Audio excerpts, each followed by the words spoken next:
देखिए आज का टॉपिक हम शुरू कर रहे हैं वान टॉप गुणांक। देखिए वान टॉप गुणांक क्या होता है, किसी पदार्थ के सामान्य अणुसंख्य गुणधर्म तथा सामान्य अणुसंख्य गुणधर्म के अनुपात को वान टॉप गुणांक कहते हैं। इसे आई से प्रदर्शित करते हैं। मतलब कि आपका असमान अणुसंख्य गुणधर्म और सामान्य अणुसंख्य गुणधर्म का जो अनुपात होता है वही हमारा क्या कहलाता है, वान टॉप गुणांक। जैसे इसका सूत्र है आपका, वान टॉप गुणांक बराबर है असमान असंख्य गुणधर्म की संख्या बट्टे में सामान्य अणुसंख्य गुणधर्म की संख्या।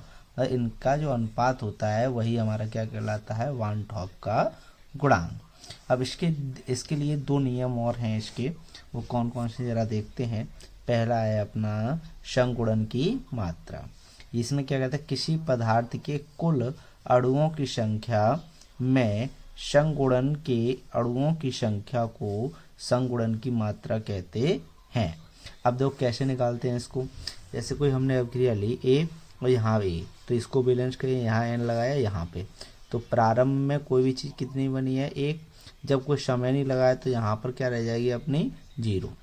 जब इसमें साम्य पर संगुणन की मात्रा है, यहाँ पर कितनी हो गई है, अल्फा बट्टे में एन। तो यहाँ पे एक में से हमने जो पहले था उसमें से एक में से कितना घटा देंगे, अल्फा। तो यहाँ पर कुल अणुओं की संख्या हम निकालेंगे तो क्या होगी, 1 माइनस अल्फा प्लस के क्या हो जाएगी, अल्फा बट्टे एन। कुल अणुओं की संख्या निकालना है तो दोनों को क्या करना पड़ेगा, हमें जोड़ना पड़ेगा। अभी वान टॉप का जो अपना गुणांक था उसका क्या सूत्र था, आई बराबर संगुणन के बाद के अणुओं की संख्या और संगुणन के पूर्व के अणुओं की संख्या।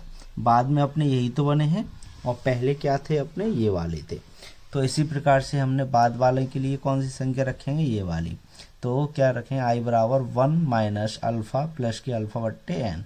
पूर्व के लिए पहले कितना था हमारा, ये गया 1 था, तो इसलिए बट्टे में कितना आएगा हमारे पास, 1 का किसी संख्या हम भाग देते हैं तो वही संख्या आती है।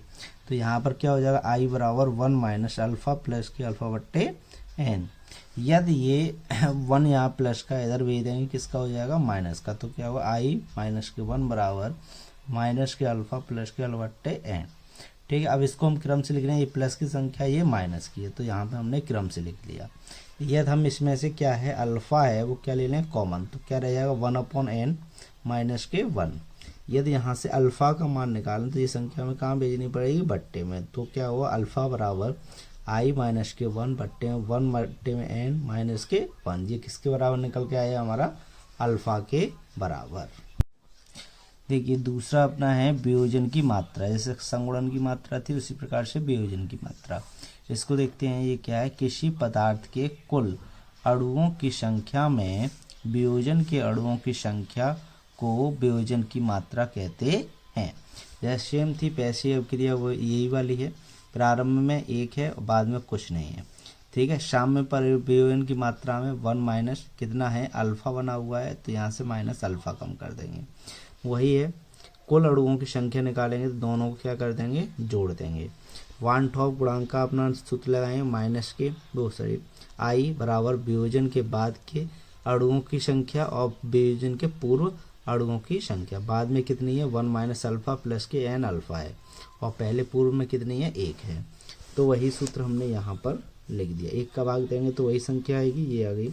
ये संख्या यहाँ प्लस है, इधर जाएगी तो किसकी हो जाएगी, माइनस की। तो माइनस के अल्फा प्लस के एन अल्फा बचा। इसको प्लस वाली को पहले लिख लेंगे, माइनस को बाद में, इस प्रकार से। ठीक है, तो आई माइनस के 1 बराबर एन अल्फा माइनस के अल्फा। तो ये संख्या ठीक है यहाँ पर लिख ली हमने।